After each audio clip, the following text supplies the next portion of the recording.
afford the Airbnb to be there. Honestly, this sounds very familiar. I'll just say that. Tell me you must. Jason told us that Andrew and Rebecca didn't like Holly and the way Oliver was when she was around. They didn't like that Oliver was smoking weed more and that he was always attentive to her needs when they want his full attention to be on them on their wedding day. He just kind of sounds like a good boyfriend. Like, what do you mean? I mean, maybe the marijuana, if he wasn't smoking it as much before, is a bit of a change, but they're mad at him for giving her attention? Bros before. They also didn't like how she did not make an effort to know them. It's a little intimidating being part of like a new group of people. I will just say that, especially if you're shy. I was fuming. Andrew and Rebecca hadn't made an effort to get to know Holly and judged her very quickly for mistakes any of us could have made. She's shy, and Andrew and Rebecca could have approached her first so they could get to know each other. It goes both ways. Also, they made her pay to be at the bachelor party when she didn't know she was not invited to the wedding. Yeah, that's a move. Charlie later asked Andrew about Holly not being invited to the wedding. His response is as follows. Yeah, 100%. With Holly, Oliver is too unpredictable, and at my wedding, I need him conscious and paying attention to the festivities and the schedule. Not scrambling looking for Holly's lost vape, or being late to the wedding because Holly put in the wrong directions. Which, by the way, she did this weekend, which was another reason why they were so late. These are such trivial things to like judge someone over. I have given her a chance time and time again to show that she has her shit together, and she does not together.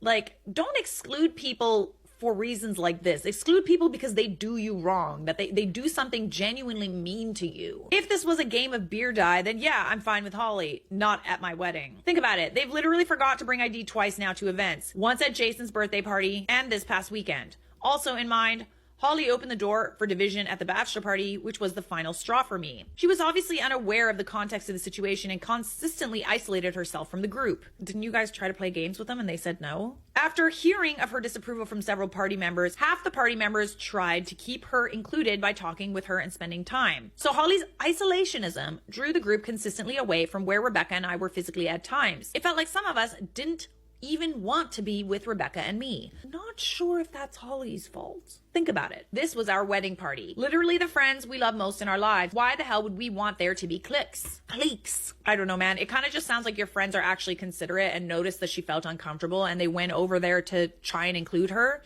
and you didn't.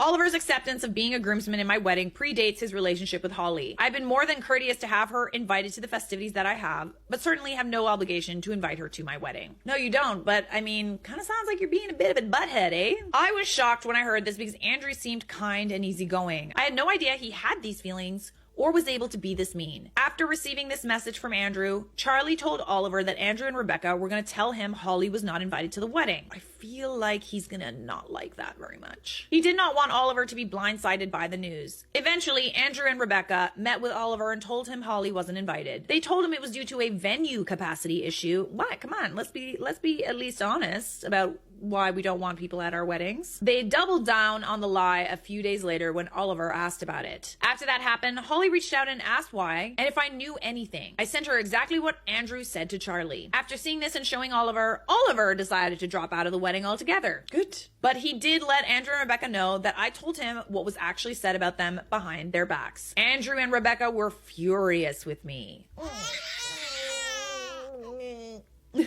They called Charlie and me to confront us about it. Like, they just said exactly what you said. So if that made someone not want to go to your wedding, that's on you. I could tell they were expecting me to apologize, but I stood my ground. Apologize for what? For not keeping up their lie? I stand behind the choice I made to tell Ollie and Oliver,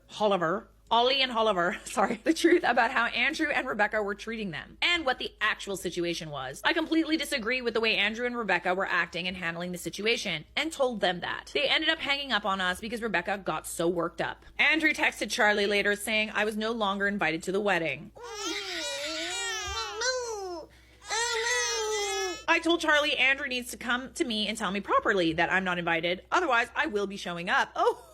Okay, we're choosing violence today. I ended up texting an apology to Andrew and Rebecca the next day. I apologized for not coming to them first about how angry I was with how they were treating Holly and Oliver. I could have given them the chance to be honest, and I didn't. I made it very clear, however, that I'm not sorry for telling Holly and Oliver the truth. I told them they were being bad friends to them. If Oliver was important enough that they wanted him as a groomsman, he deserved to be treated better, and Holly and Oliver both deserve an apology from them. Holly ended up thanking me for being honest with her. She told me she struggles with autism and ADHD. PhD, and being in large social situations is overwhelming for her. She appreciated me making an effort to get to know her because it isn't easy for her to do. This broke my heart. Oh, you poor thing. My boss was still playing bass and officiating the wedding. Since I'm no longer invited to the wedding, I was no longer playing drums at it. Oh, right, you were in the band. When the band rehearsal for the wedding was a day away, I decided to tell my boss what happened. I wanted him to hear from me why I was uninvited. I didn't trust Andrew and Rebecca to be truthful, and I wanted to stay on good terms with my boss so I wouldn't lose my job. Clever girl.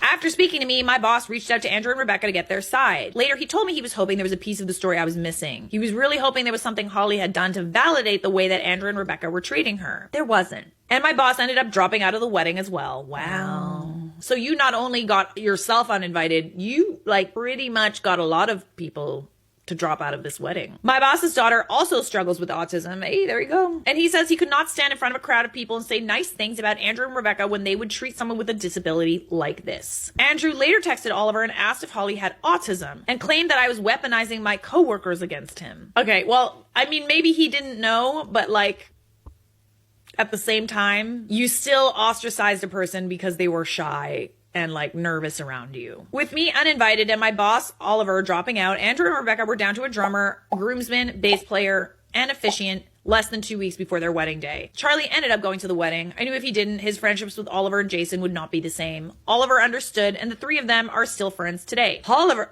are also still a couple today, and they now live together and have a cat. Oh, that's cute. The icing on the cake is that Charlie said the wedding was just fine. I saw the photos later. It was pretty, but Rebecca's dress didn't fit right. Jesus. The open bar was closed less than an hour into the reception, and guests had to pay for drinks most of the night. Okay. The food was bad. After the I love how you're just well, food's bad. After the wedding, Andrew and Rebecca wanted to keep the party going and went to some nearby bars with the bridal party, but they couldn't because Rebecca forgot her wallet. Well.